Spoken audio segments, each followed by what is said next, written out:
Live your life within the moment, and don't go wait until the morning. You never know when it is over. All that I know is we'll get older. So let us dance this side away.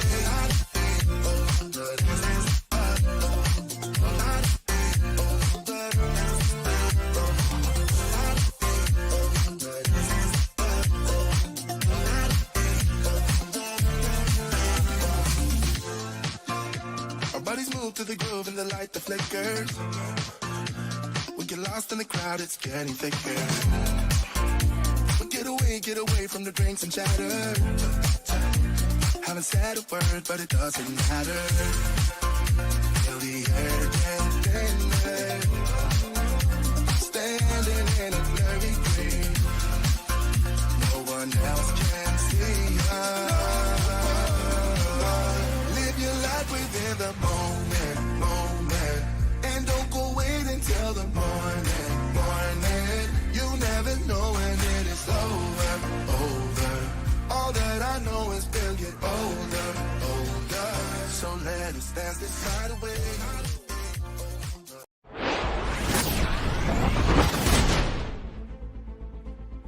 The Rode 500.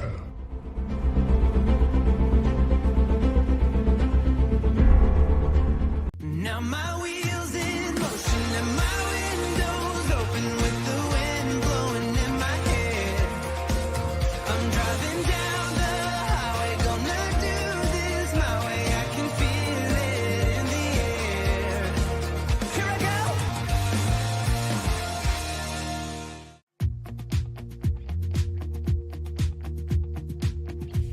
Live from the Volvo 780 studios. USA. This is JJDrones Live. And now, here's JJDrones.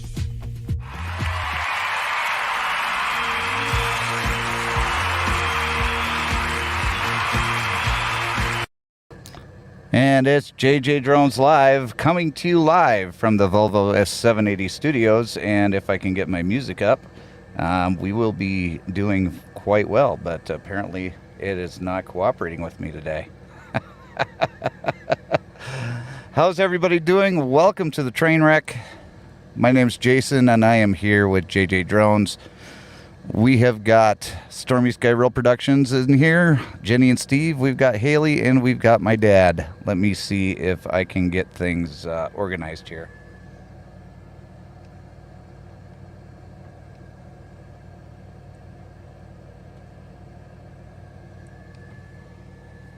Okay, and that.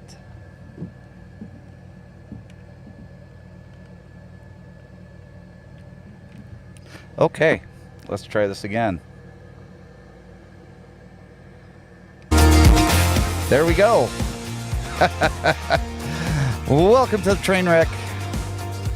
I am your host, Jason, and we are here to discuss some important topics today. But before we get down there, if you would like to have your video featured on my website, you can email me, jason@jjdrones360.com. And for everything JJ Drones related, go to jjdrones360.com. You can also go to my Amazon links, jjdrones360.com/Amazon1. If you go to my Amazon links and you purchase anything through my Amazon links, all of those proceeds are going to go to my friend Gary, and I did put his PayPal link pinned to the top of the chat. I'm going to go over how much money we gave to him this past week. And then you can also PayPal me at paypal.me/JJDrones. And I will also donate that money over to Gary, but you can donate to him right from his own link. And we've got a special guest today joining me because I'm going to need somebody to keep me level-headed.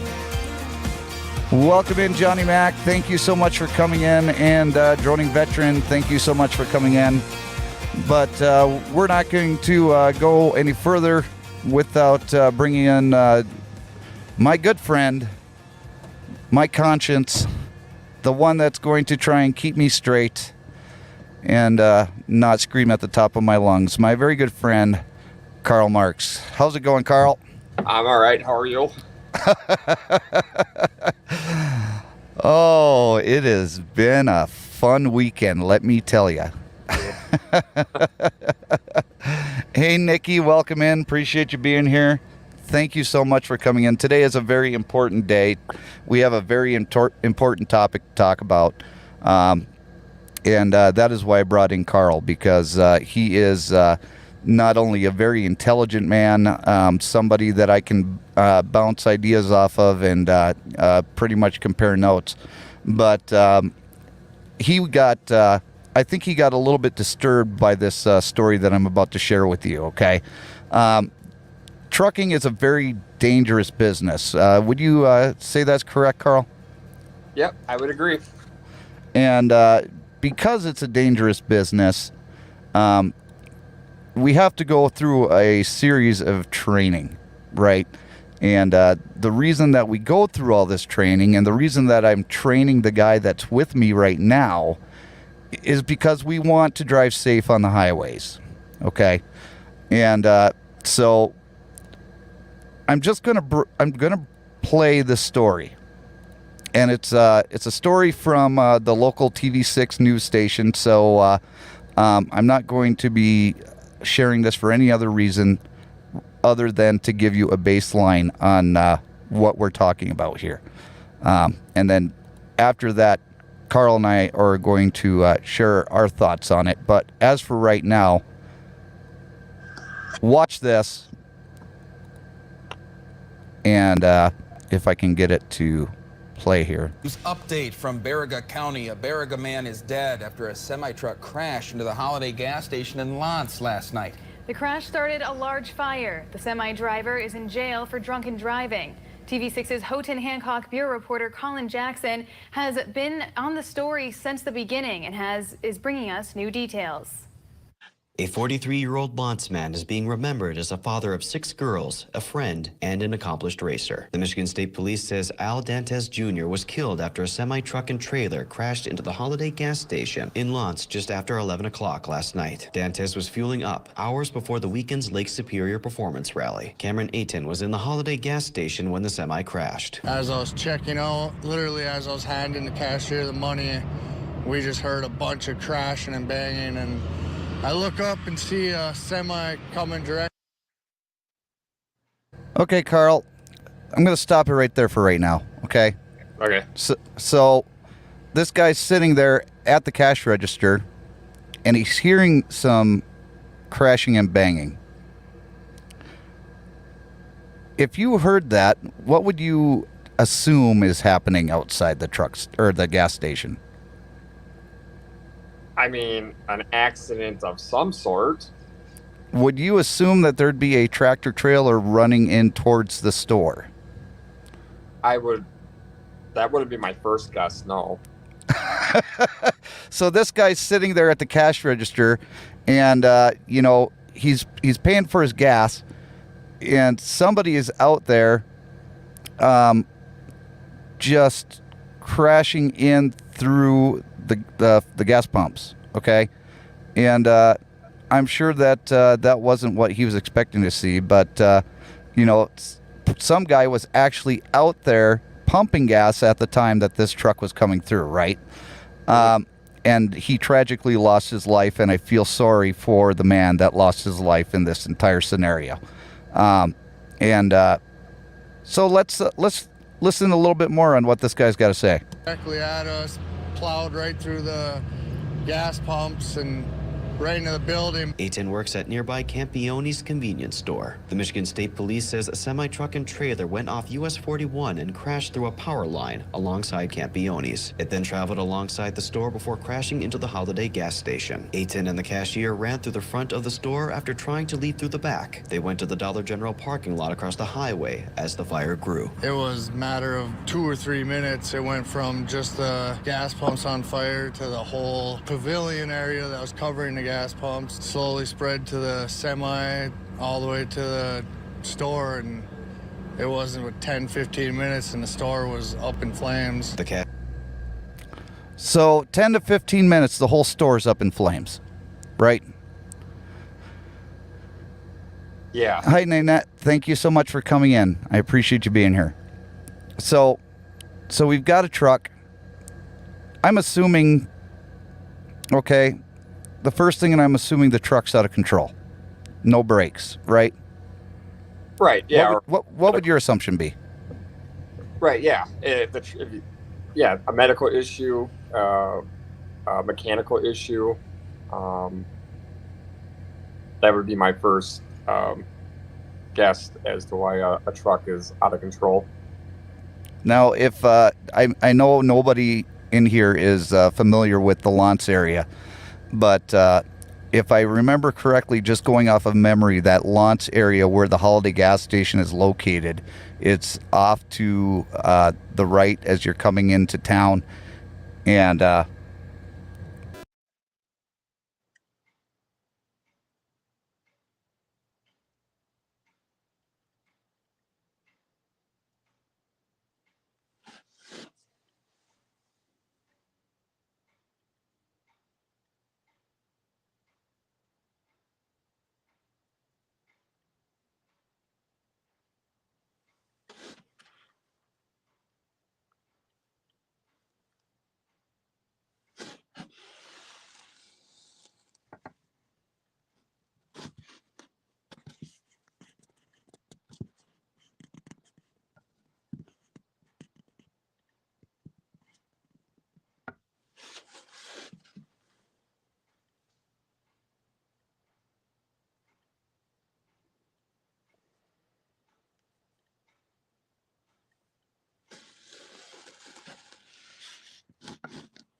all right, can you hear me now? Nah. Yeah. I can hear you. Okay, sorry about that. My microphone just completely shut down. So, anyways, so that gas station is right on the hill, right on a corner, and if the truck is going too fast, it can easily veer out of control if it's on icy roads or anything. I could see that happening, okay? But this isn't what happened. This is not what happened in this scenario. Because if we go a little bit further into the video,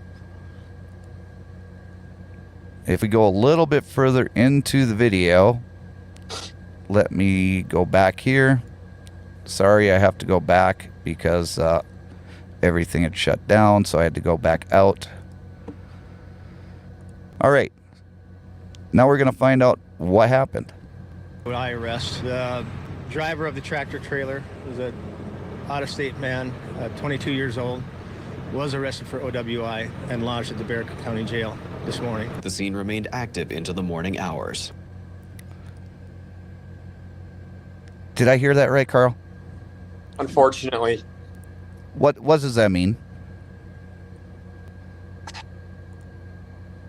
They have a driver, CDL driver, that is under the influence. Driving under the influence. This person took somebody's life at the gas station, put a bunch of people in the hospital, allegedly. We have to say that word now because we don't want to be thrown in jail underneath a lawsuit because somebody has a lawyer out there that wants to go out there and sue somebody for reporting the facts. So this person allegedly went out there and was so irresponsible, so freaking selfish, that they had to have a freaking drink. Not one, but enough to be intoxicated. And then to get behind a semi, when we don't know how much stuff was loaded on that semi, that's not in the news story.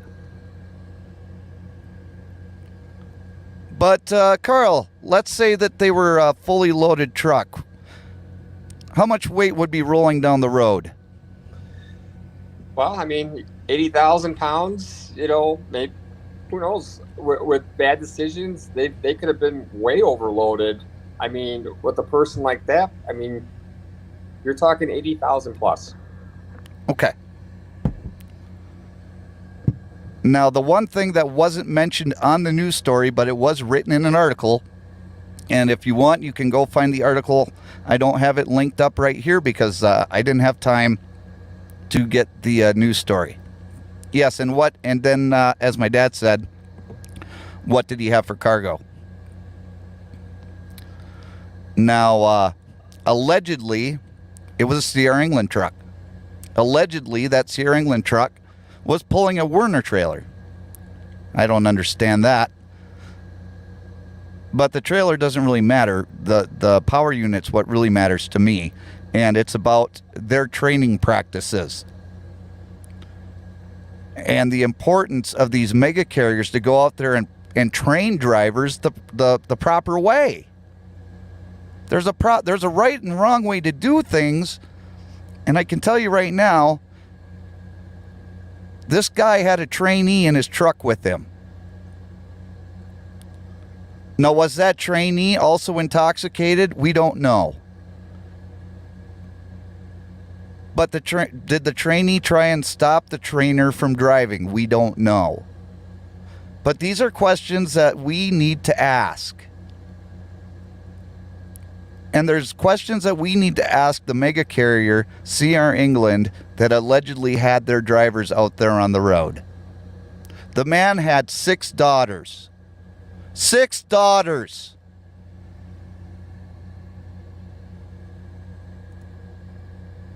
And because he wanted to go out there and have a good time and have a drink and then get behind the wheel of a semi, what in the hell did he have the right to do that for?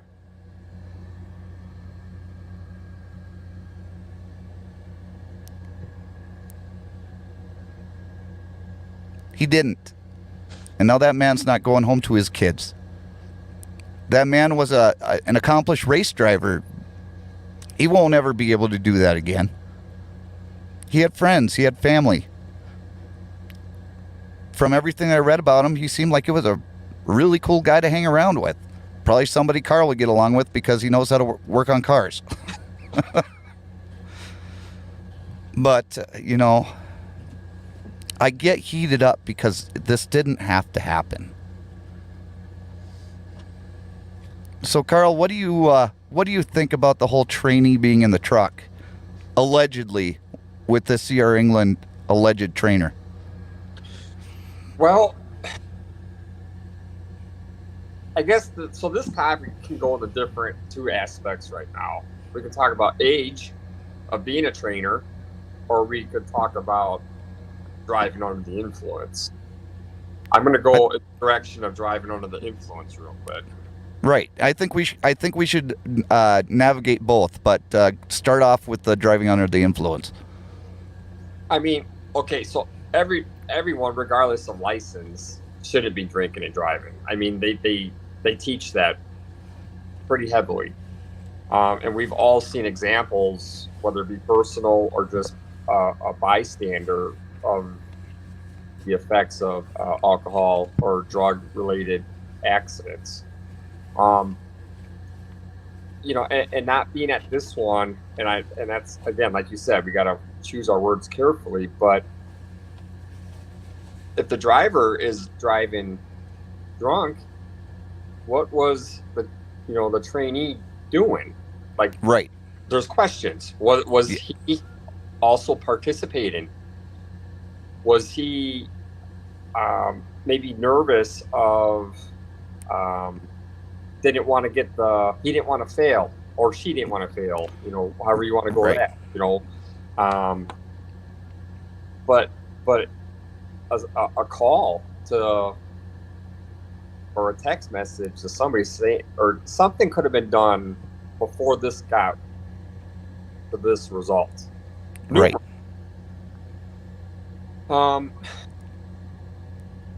You know, and I hope this individual comes forward and tells exactly what happened, or if we find out more, because you know the individual is going to be investigated also, whether he or she was participating or not. There's going to be a lot of interrogation going on. Right. Fatality. Right. And thank you for coming in, Gary. I appreciate you being here. And everybody, go ahead and welcome Gary into the chat, because we're going to be talking about him just a little bit later on. And Kathy Clausen, thank you so much for coming in. Let's see here. Dad says press on regardless. Rally car races off-road in the UP. This goes on through Kenton, Marquette, and up Rockaway Mountain in Copper Harbor. Quite the experience. So, yeah, the guy had the guy's famous, I guess, slogan or saying was "press on regardless." You know, he was just that kind of a guy. You know, anything would happen, he was always moving forward. Nothing could stand in that guy's way. Just one heck of a guy. And, you know, my prayers and sympathies go out to the family, because they really lost a great man. And Michigan and the entire country really, and the racing community has lost one heck of a guy. So, like you said, we don't know what the trainee was doing in the truck. We don't know if he participated. My gut feeling, okay, this is a gut feeling. This is not anything that's been reported. This is just my speculation. So go based on that alone. Don't take this as gospel truth.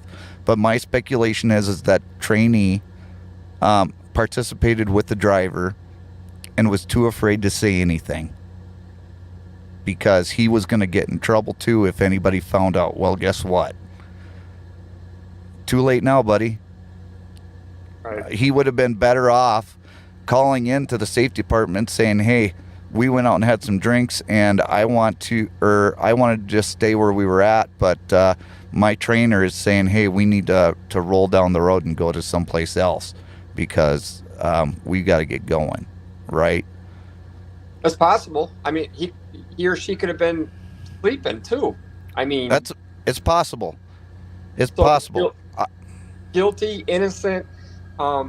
Even the individual that passed away, you know, great credentials. You know, sounds like he had, you know, some accolades going on, or, you know, just an outstanding person. But even if it doesn't matter who it was or anything about the person. It's a person that is no longer here, and it could happen to any of us. It could happen to 3 of us tomorrow. We'll never know. Right. But the biggest thing is the training practices. And yes, Stormy Sky Road Production asked a really good question. Do they have cams inside the truck cabs like they do in train locomotives? And I will tell you right now that I am guessing, I don't know for certain, but I am guessing that Sierra England would have cameras in the truck, and they probably inward and outward facing cameras. We won't know about that until this thing goes to trial, because this thing will go to trial. And Explore with Drew, welcome. Appreciate you being here. So I just wanted to, I'm going to give Sierra England the benefit of the doubt. Okay? Because now we're going to go to the age portion of it. Now, Sierra England would never, nobody would give me this benefit of the doubt, but I'm going to give them the benefit of the doubt. And I'm going to bring this up. I'm going to share this with the community, or with everybody in the chat, and including Carl. If I can get this to pull up.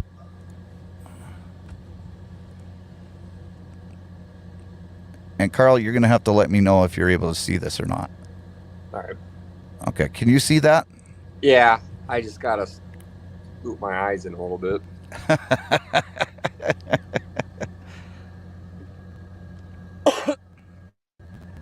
Okay, so what we're looking at here is this is the training. This is the way that Sierra England does their training. And this is public information. This isn't any sort of special website or anything that I've hacked or anything like this. This is all public information. So, you know, this isn't anything that is being hidden from the public. This is how Sierra England does their training. So in phase 1, students stay in a company-paid hotel room with lots of other students. They spend between 10 and 17 days in classroom and on campus. They learn about safety equipment, hours of service, regulations, driving, backing, and shifting, and then they spend approximately 1 month accumulating 150 hours of behind-the-wheel time with a professional driver trainer. Here is the important part, and I will highlight that.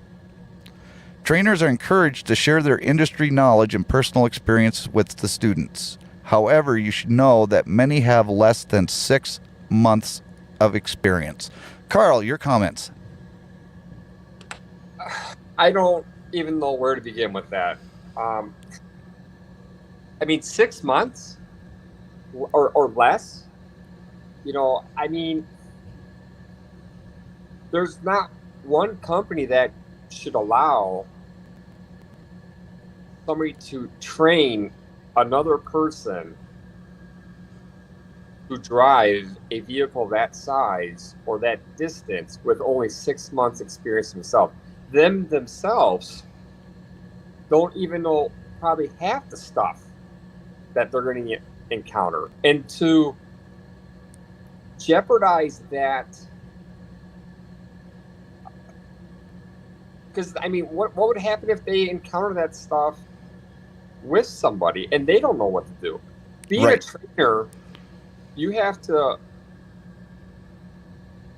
share that experience. You have to be knowledgeable in an emergency situation, or just any situation, whether it be positive or negative. How do you give feedback with 6 months experience? Or less. Or less. How do you you don't have control of nothing. And as a trainee, how do you look at somebody with 6 months or less experience and say, I trust you? I don't agree with that. And, you know, my opinion, you know, I think as a trainer, I mean, you should have at least, just conversation purposes right now, I'm going to say at least 10 years experience to be a trainer. And I would agree with you, but I would even go as low as 5. Right, exactly. And I'm going to say as low as 5, depending on what those 5 years experience entail. Yes. Okay, you're talking weather, mountains, you know, distance, or, you know, just how many miles you have, you know, login your drive time. Because some people do learn a lot of stuff in 5 years, or they experience a lot of stuff. I mean, we've all have, but anything less than 5 years is unacceptable. 6 months or less is, I mean, that's almost unheard of. And this is what you're getting with the mega carriers. And just to answer Stormy Sky Real Productions question, we do have something similar to a black box, like an airplane. It measures the speed. It'll measure the braking power, the braking distance. It'll measure all the gauges and stuff. And then if it does have the camera pointing inside the cab, it will, you know, you'll get all the audio and stuff like that. But there's not like a black box per se, kind of like an airplane, but it is similar. And Exploring with Drew says winter road conditions like in Canada. I mean, and that's very, very important to learn too. But I've got 20 years experience. Carl, you've got 20 plus years experience. Between the both of us, we have over 40 years of driving experience. I can tell you right now, I have not seen everything. Right. Have you seen everything? No, I haven't. I mean, we talk, like I said, 4 days out of the week, probably. You know, and there's stuff that you're telling me about on roads like I said, example purposes, you drive, more out west. I don't. Right. Going down, some of these passes and stuff like that.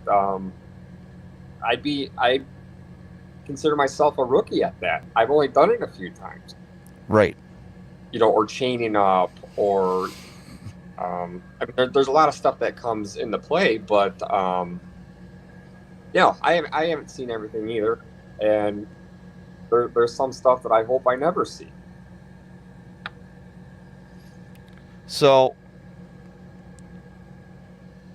you take somebody with, let's say, worst case scenario, this guy is the trainer. That's what I read in the news story, so that was my first assumption. So let's say this guy's a phase 1 trainer. You're taking somebody who's 22 years old, barely has even started their trucking career, and then you throw them with somebody else, and then you throw alcohol on top of that. That's a recipe for disaster. It is. It's absolutely a recipe for disaster. Now, like I said, I'm going to give these guys a benefit of the doubt. Okay? And I know you're shaking your head. I've got Ryan here, my trainee. He's sitting here shaking his head, and I know exactly why. Because nobody else would give me the benefit of the doubt. But I'm going to do it anyway, because I'm going to do the high road. Phase 2 involves 2 or more recent Phase 1 graduates partnered together in their own truck. This system allows them to learn together and help one another while building on their real-world skill sets. Phase 2 generally takes about 5 months to complete, and since they've actually interacting with shippers and receivers and hauling freight, drivers can request home time just like fully independent ones. Okay? What do you think of their Phase 2? See, I'm kind of confused on that. And they use the term, it's hard for me to see, and I can't remember exactly, but something about them driving together to learn. Yes, that is the first, let's see here. The system allows them to learn together and help one another while building on the real-world skill sets. Okay, so that it doesn't make any sense. The trainer should already have that implemented. He or Well, they she shouldn't be on the road. They shouldn't only be on the road with the trainer for 150 hours. I can tell you that. 150 hours is like 3 to 4 weeks. Right. And these people they don't even have they just got their CDL. Right. How are they going to learn how to drive a truck in 3 to 4 weeks with a trainer? That's why we run into these drivers going into customers that can't back up, or back into truck stops that can't back up, because they're not even fully trained. And the way that it is also explained in the Phase 1, and I'm not going to be able to find it, but what I read earlier is in Phase 1, it starts out slowly and then it turns into a team operation. How? In that Phase 1 training, that trainer should be in that passenger seat every single mile. Licensed trainer. Or I'm sorry, the trainer should be in that passenger seat every single mile. Licensed trainer. That's another thing. Now, you can look this up. This is publicly available information. But CR England, Swift, which will also include Knight, so Knight Swift, Werner, and there was one other carrier. They don't have to have a CDL holder in the passenger seat to train them. They got an exemption from the FMCSA back in August. And these are also the people that dictate I see the vein in the side of your neck throbbing, Carl. Yeah, I'm just taking a few deep breaths before I talk. Okay. Before you talk, Drew, explore what Drew says. Skills and experience can only be handed down from an experienced driver operator, not from recent graduates. Absolutely correct. And this is very, it's problematic for the future. I mean, and currently, obviously. Yes. Just every day, even regardless of this catastrophe of an accident, just even daily driving. I mean, look at some of these people, like you said, trying to back up, make a U-turn, turn in the right direction, whether if they should be on the outside lane all the time, but they're in the inside lane, and then they got to block traffic, or they take out a pole. I just don't understand that. I mean, and why would a company want to jeopardize their reputation or their company financial portion due to lawsuits or anything that, like I said, that could jeopardize their company or their reputation? Why would somebody want to take a chance on that? It's all about the end result, putting drivers in seats. We're told about this fallacy of the driver shortage, right? Yeah. We need to put drivers' butts in seats because we have such a shortage of drivers, and we got to keep on pushing these drivers through these driving schools, even company-owned driver schools, and just keep on pushing them as fast as they can, right? That is the end goal, is to keep on getting butts into seats. And right. They're not even paying these drivers very much. Right. They make on average $500 a week in phase 1 training and $528 a week in phase 2 training, per the article that I just was reading.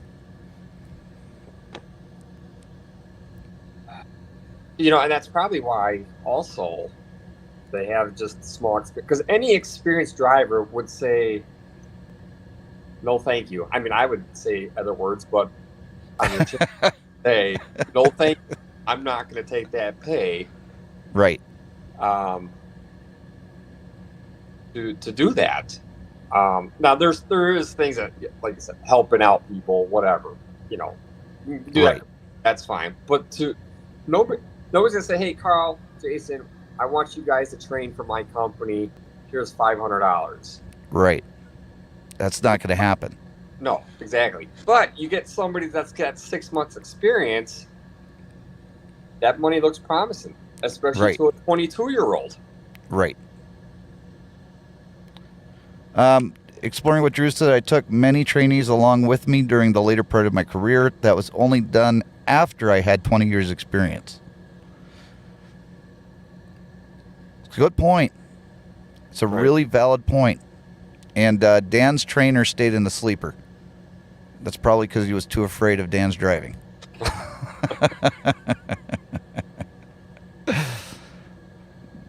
But all joking aside, this is the problem with the mega carrier training programs, because they all pretty much copycat one another. And I'm not saying that they're absolutely 100% the same, but they echo each other, right? So if they echo each other, they're all going to be putting out the same quality drivers, right? Maybe you luck out from time to time and you get a good one, right? But, I mean, you can't just be putting out garbage. You're putting people on the road with the motoring public. You're dealing with people's lives. And when is the public, when is the FMCSA, when is all of the other smaller carriers going to stand up and say enough is enough? Somebody has to do something about this. Right. I mean, back in August, and the reason that why these carriers went and got that exemption is because back in August, they changed the rules on how people can get their CDLs. You have to actually go through a truck driving program, right? And in order to go through that truck driving program, all of the mega carriers that have their own truck driving schools, they needed to be able to keep people that are going to train these guys. So they had to go and get the exemption because they still had people that were training truck drivers that didn't have CDLs. And they didn't want to lose that opportunity because they can pay them a lower rate, right? Right. So you've got lower quality training at the school portion, and then you have lower quality training in the first 4 to 5 weeks. And then you put those two lower quality trained truck drivers together in one truck and say, have at it. Who feels safe like that? Not me. Right now, I mean, I don't want to toot my own horn. I don't deserve any credit for anything. I'm just going to state facts. And the fact is, I was brought up to the office at Breakbush Transportation because I have experience not only driving, but I've got experience training. Not only training, but training how to get your CDL all the way up to leaving and going out on your own truck. I have experience. And these guys really didn't know how to even get started. So they can't, instead of going out there and talking to somebody that, you know, is just going to push, you know, let's just get these guys into a truck. They came to me and they said, how can we do this? But we want to do it right. You know what I'm saying? We don't want to just become a truck driver making factory. We want to train these guys right. We want to train them safely, and we want to put them out there on the road so that they can be successful and do it safely. Right. I mean, what's wrong with doing that? And yes, Dad, I understand this is all the mega carriers. This is not just Sierra England. And that is why I said this is all the mega carriers. That's why I said that they all echo each other. Exploring with Drew, do you have a governing body who administers rules and regulations for the industry? Yes, we do. It is the FMCSA. And the FMCSA is silent. FMCSA, email me, Jason at JJDrones360.com. Tell me why. If you're watching this, email me. I want to know why you continue to let this happen. I was about to say, this isn't the first time, and unfortunately, this isn't going to be the last time. So then you make threats to lower our speeds and suffer everything else and make our families... And they're going... I just read an article this afternoon. They're going to be implementing the speed limiters in June. Like that's going to solve the problem. Taking the truck speeds from where they're at down to anywhere from 67 down to 60 miles an hour, whatever they decide. Is that going to fix the problem that we have?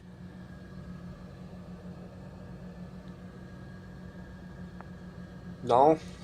And just like I said on the phone, you know, all this is it's going to set more regulations towards the honest drivers. This is a negative repercussion that because of somebody's negligence, and again, this isn't the first time, and it's not going to be the last, but now we all have to suffer because of their consequences. Right. And my mom asked, do states have any regulations on this? And Mom, I'm sorry to tell you this, but states have no control. They have some control to a certain extent, but it's all covered underneath the CDL regulations, and that's all covered by the Federal Motor Carrier Safety Administration. And Kathy, the driver in Lance was not a trainee. He was a trainer, according to the police that were on the scene in the report that I read on Upper Peninsula News Source. Drew asks, Okay, can they not be pressured to enforce or change guidelines or make changes to the training rules requirements? And Drew, they did change the rules and the guidelines for training, and this is what we've got from their changing of the rules. And it is going to, Dad, it's going to increase the cost of goods because the insurance rates are going to go up for the trucking companies. There's no two ways around it. This stuff keeps happening. Insurance rates have already doubled, if not tripled, for some drivers. And thank you for still being here, Nanette. And yes, he was drunk. So, and I have a secret to tell you that, Carl. Yes. Are you ready for this one? I want to see that vein in your neck just explode right now. Are you ready? I'm ready.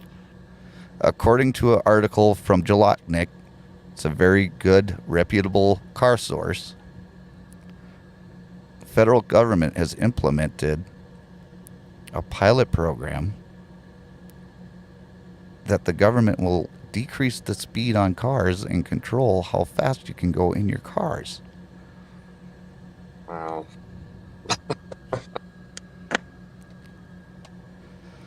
And yes, sorry, Dad, allegedly drunk.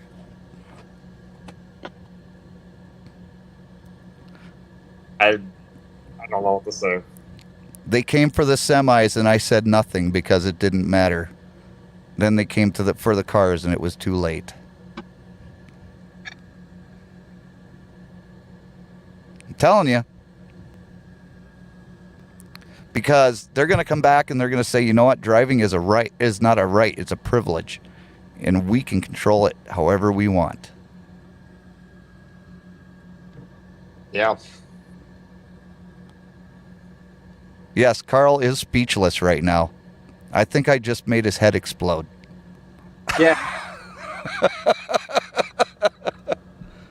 I don't even know what to say. I really don't. I'm gonna have to just ponder on that.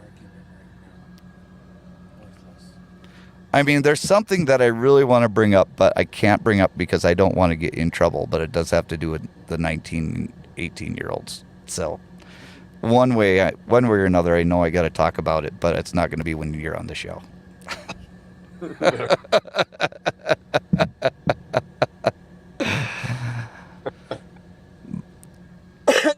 And then the last thing that I was going to bring up, because we are running in the last 13 minutes of the show, but the biggest portion of it was talking about this, because I think there has to be some changes in the training structure, and I think the FMCSA has some questions to answer. And I would be happy to bring on any person from the FMCSA that is willing to come onto my show, has the guts to come onto my show, and answer these tough questions. But the last thing that I was going to bring up is the train strike coming. Choo-choo. From what I've read so far, negotiations haven't gone so well. And it looks like the train workers are very close to going on strike. And, we've been hearing about this driver shortage all this time, that it really wasn't going to be, or that it was a big problem. How big is that driver shortage problem going to be if the train workers go on strike? Yeah, exactly. That's... Back in 2008, Carl, I was driving as an owner-operator, and the fuel prices were going through the roof, and all the carriers decided that they were going to go ahead and start shipping stuff out on trains because it was cheaper. And I went to some of these guys and I was like, well, if it's really cheaper, that's fine. But what happens if the train workers ever go on strike? What are you going to do then? Oh, they're not going to do that. We're here. Yeah. And if that ever does happen, I'm going to do a I Told You So live stream for a full hour. So make sure that you're paying attention if you hear that the train workers go on strike. I will be live, and it will be the I told you so full hour.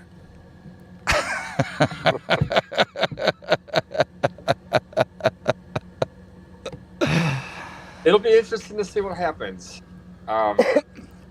You know, like I said, I'm a big union guy, always have been. I gotta watch my words right now. But Right. I guess good luck to both parties, and we'll see what the future holds. The only thing that I can say is the fact that they want to be making well over $60 an hour because they have to be away from home from their families. I don't know any other job that you have to be away from your families that doesn't get paid $60 an hour. I can't think of any other position.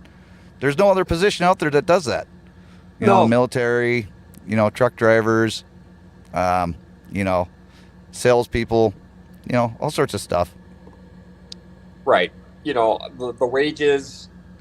I'd have to do some investigating to look at like the wages of all the different departments and stuff like that. But, obviously, I know they were talking about, scheduling, for, days off, and, there was other stuff involved with it. What their biggest concern is, I don't know if it is the wages. Honestly, I think the last article I read was the scheduling department of not being on call. But I think, we can talk about that next time once I can get some more information on that. Right. And Jenny and Steve, no offense to you guys. I love you guys. I love your videos. And I know that you guys are heavily involved in the railroad industry, and you guys would be a great resource to be up here talking about that. So I really hope that one of these days I can get you up on the live stream and we can actually sit down and talk about it, because you guys are going to be more knowledgeable than I am, or even Carl is. So, we have to work on something that we can get you up on the live stream, because you guys are going to be phenomenal resource on that. And I know that there's other stuff to it. I'm completely minimizing it, and that's what I do. And the only reason I'm minimizing it is because we are running out of, to the end of the show, and I didn't want to end the show without going through and saying thank you again to everybody here.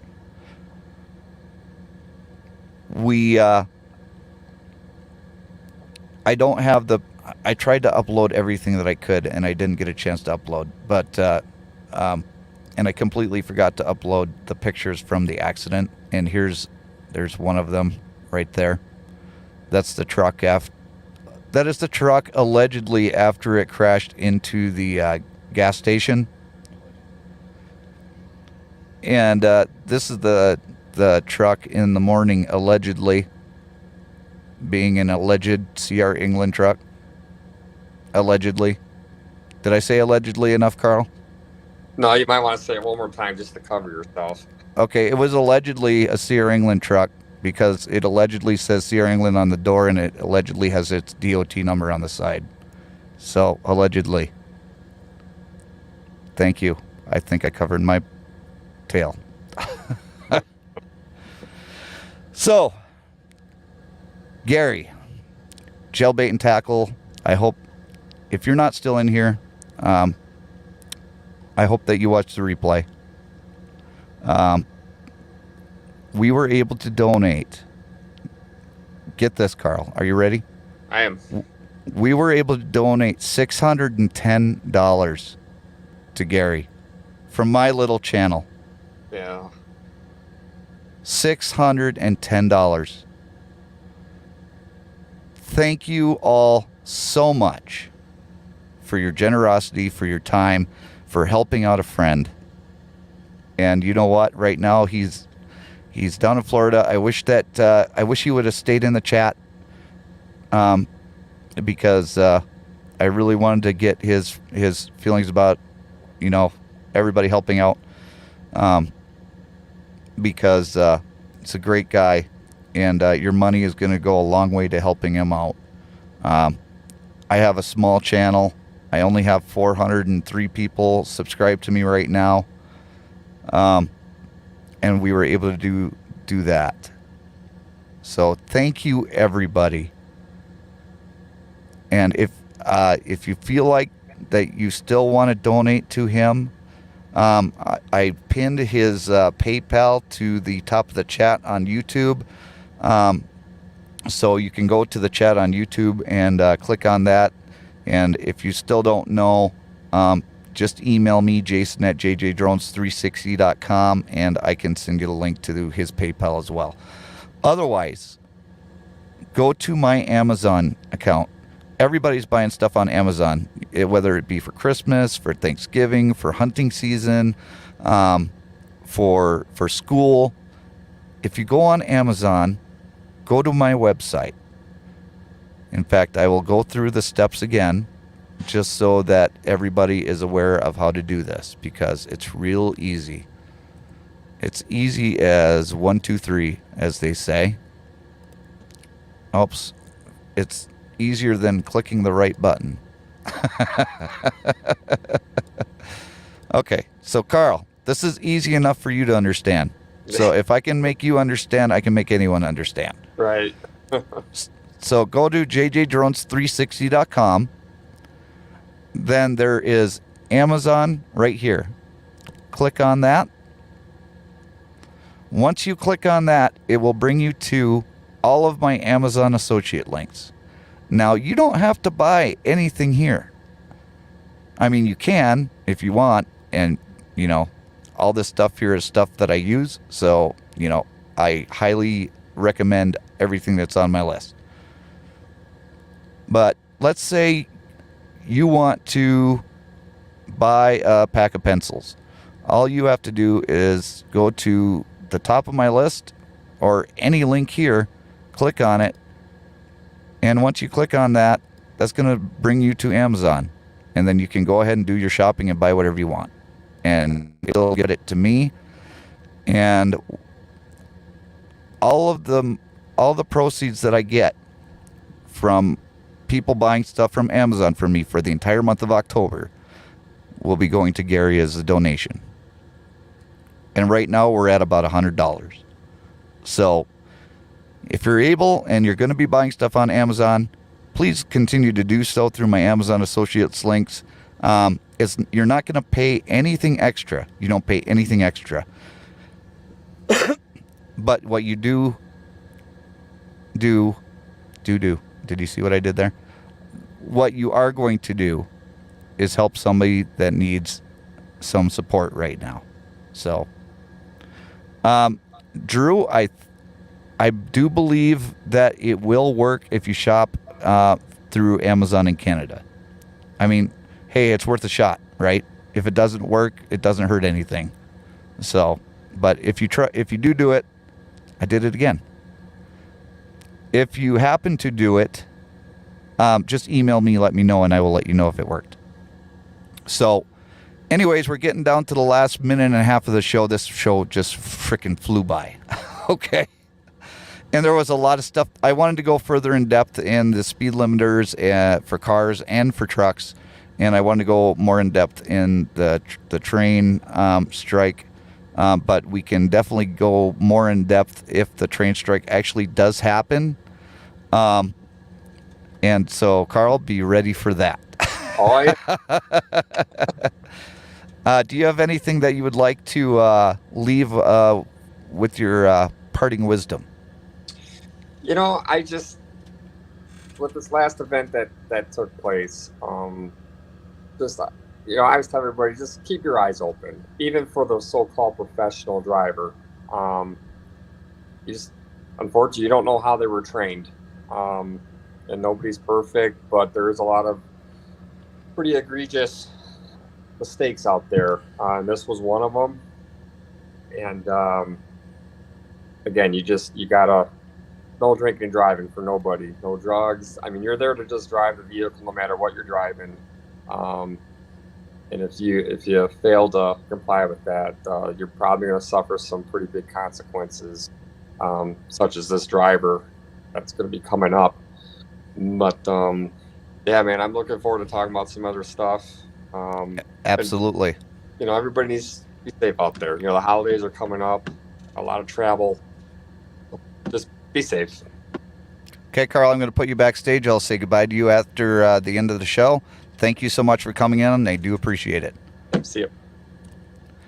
All right, guys. I know this was another really heavy show. We're going to be doing some heavy topics because, you know, these things are important, and I want you guys to be aware of them, and I want you guys to be safe. And the only way that some of this information is going to get out there is basically from us, because a lot of this information is not being put out there. So I will keep track of this story, and if there's any updates that I can get, I will try and keep you updated as the timeline progresses. But other than that, Ryan and I have to get out of here because we've got to go down the road and finish our trip. But I thank you all for coming along for this ride with me, and we'll see you later on down the road. Bye, guys.